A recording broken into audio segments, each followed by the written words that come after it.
مهدیس میخوام یه کاری بکنم. ای گفته چی کار؟ الان وقت چیه به نظرت؟ وقت بازیه. اتاقمو جمع کنیم. اونو که عزیزم خودت باید جمع کنی. دیگه چی؟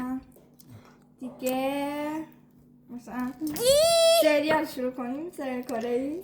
سریال شروع کنیم. آره فیلم هم نه سریال.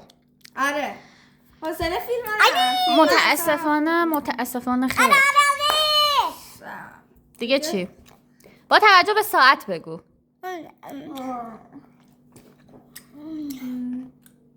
آب سرد بخوریم. آب سرد بخوریم. آب سرد باید بخوری. آب سرد دیگه کجا اومد؟ آب سرد بخوری. شربت. آخه الان کی شربت میخوره؟ با این که هوا گرمه ولی میخوام چای نبات بخوریم.